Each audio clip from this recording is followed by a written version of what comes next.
Well, hello. I don't even know where to begin. All I know, this is another one of my 2 cents and a nickel segments. And I wanted to share this. I was telling my granddaughter today that I wanted to talk a little bit about some of the things that I've been seeing going down here lately in relationships. Now, I don't want to get too far, ahead of myself, but I just want to share this little talk to you about, the behaviors that we have going on in relationships. And particularly, I want to share because, Mother's Day is coming up and we got a whole lot of situations already occurring. And please be sure and listen to my segment that I'm doing on mother and daughter contentions. But I definitely want to just kind of share so men can start thinking about making some deposits in their wives, or if you're dating, your girlfriend's emotional bank account. Yes, that's what I'm talking about. There's a lot of ways I know that women prefer for, their husbands or their boyfriends to, respond to them concerning their emotions. But we might as well face it. Men love to be what? Loved physically. We already know that. And most importantly, if we expect anything out of them, we're going to have to be physical if you're married. A lot of men is not even there. But we've got some wives who, on the other hand, they want to be loved emotionally. And some women are strong. I consider myself as a cervictor, a strong woman. So, it's not a whole lot to please me, but it takes a whole lot to make sure that I understand where you're coming from, or are you just trying to tickle my fancy and still haven't made no deposits, So here I am. I want to share a little bit about how you begin to think on before Mother's Day, bros. How can you achieve this oneness, in your relationship? How can you begin to think? Now, I'm just telling you my 2 cents and a nickel from experience. You can go and buy all the flowers you want. You can try to take them to a dinner or whatever. But if you have not made any emotional deposits, concerning things that's bothering her, she have a concern about, what makes you think that that's going to be a real happy Mother's Day, because you brought these flowers or you took her out to eat and that was the end of the day. Now you got with your bros. That's the end of the day. But what I'm trying to say is that this is a very important day. Because, here we are, we're pushing these babies out and packing all this weight around us for 9 months. And not just that, but the fact that a lot of the guys that a whole bunch of us choose, we wind up mothering them. So what I'm saying to you is, let's think on this thing a minute here. Think about, what am I really doing for my family? Let's talk about that we need to be in the season of building our marriage and our family. And especially if you're dating someone or planning on marrying them, you need to be in the realm of trying to build both your family type of bank emotionally, and for the bro that's listening, you need to be trying to see how you're going to build your family with your wife first. We already know God going to be first, but I'm talking about, what are you doing there? How are you handling the situation? A sister, or you coming home, he coming home and you still got a rag on your head and you still got a robe on. These kind of things are very, very important for us to take a peek at in regards to, the emotional bank. Because you can't expect somebody to deposit something looking at the same old rag and the same old dress and the same old slides and you coming home and he, of course, we women, we're very emotional, so we care about you when you lost your job. We care about you when you going through with your bros or whatever, you lost your money on a game that you had no business spending anyhow, playing anyhow. But we go through all these different emotional seesaws.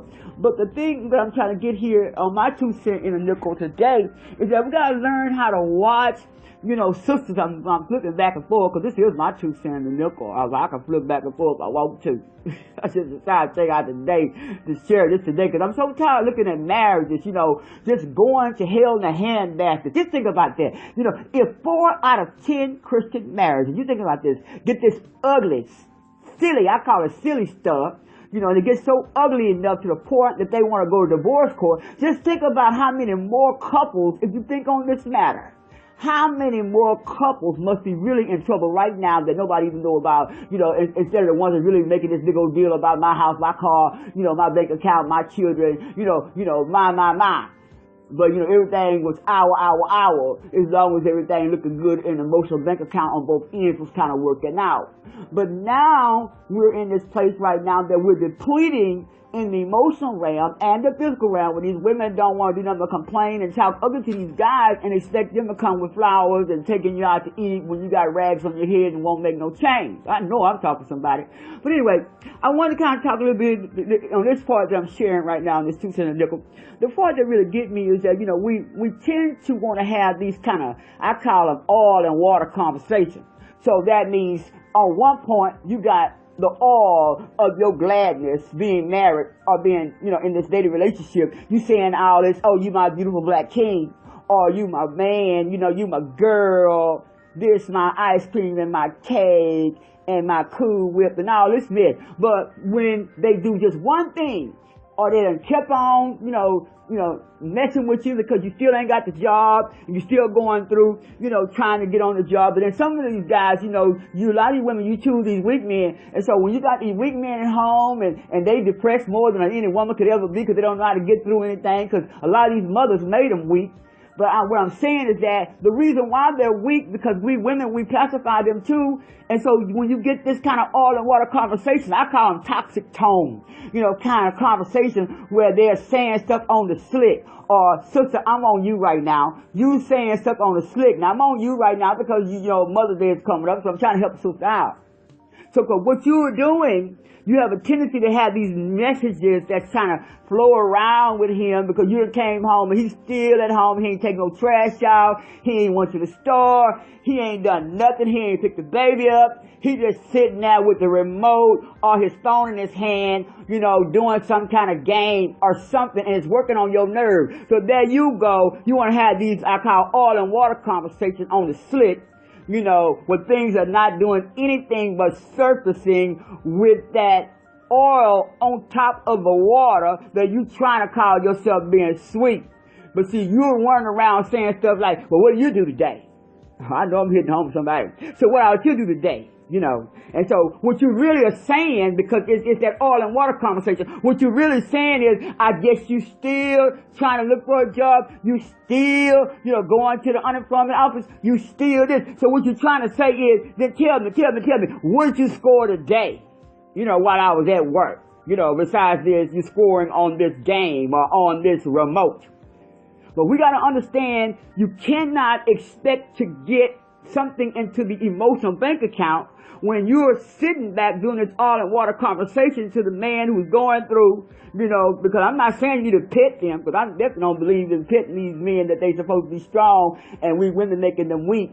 But we need to make sure we understand if you want some emotional bank account deposit, you need to understand, don't be putting this oil and water conversation stuff like, anyway, I just asked, because I bet nothing like I see right now. Anyway, let me go on here and cook, because you upset because he still ain't got no job, and you're mad because now you still ain't, it ain't no romancing going on, you working hard. But you need to understand that these things that you're doing are, you're thinking out of your own abundance of your heart. Like, I guess you're literally saying that you still haven't scored nothing yet, or you didn't even notice that I'm tired and you asking me what time I'm going to cook or what I'm going to cook, and you here all day and you didn't try to cook. And see, when you start to have these types of tones, I call them this oil and water toxic tones, then this is what means that I'm going to talk to you until you understand that I'm empty. I'm empty, and you're not giving me nothing. So if you're looking for something, bro, if you're looking for something, sister, I'm talking to the bro now. I'm flipping on you. I want you to know, bro, I understand you're going through, and so does she, I hope.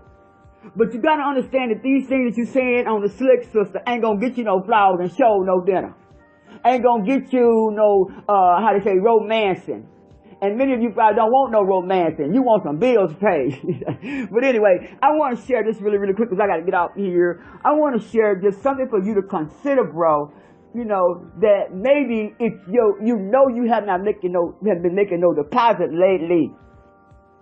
then maybe you ought to start thinking about the things that make her happy. You know, maybe she want her hair done, and maybe she's been doing her own hair. You know, maybe she would like a massage.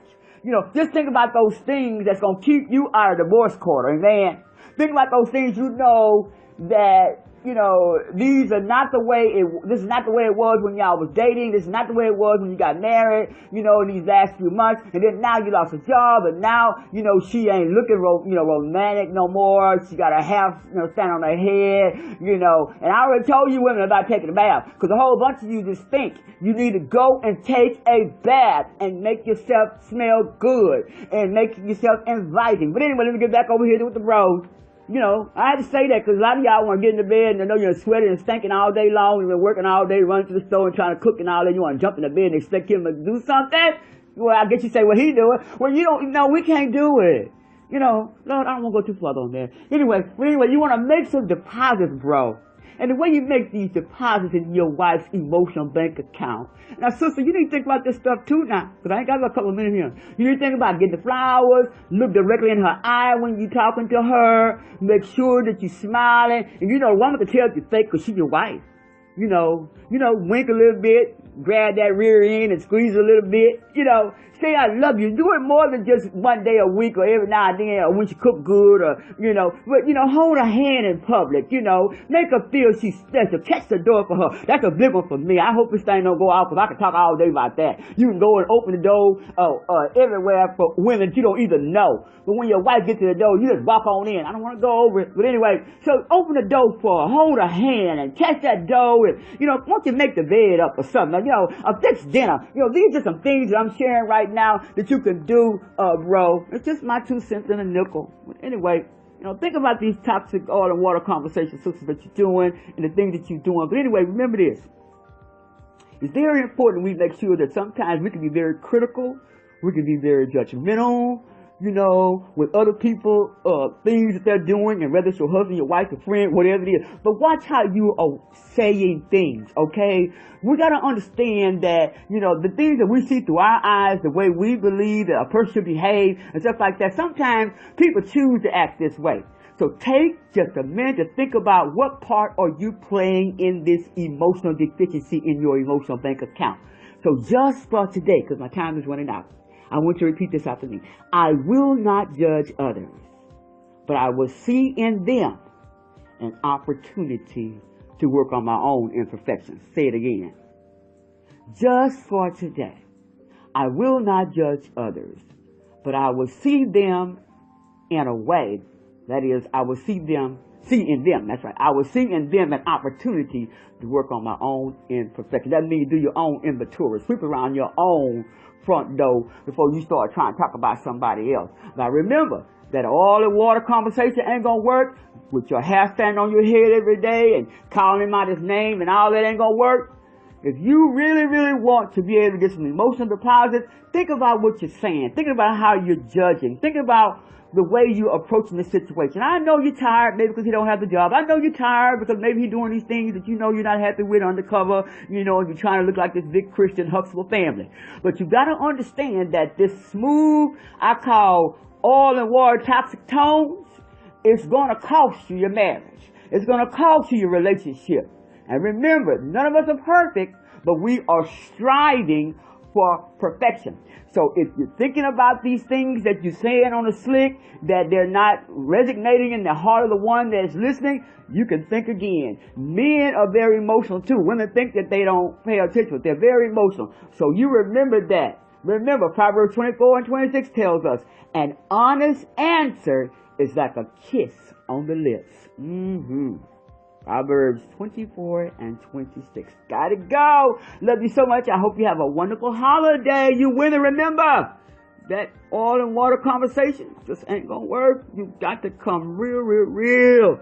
And man, you better work on your emotional deposits right now. God bless you.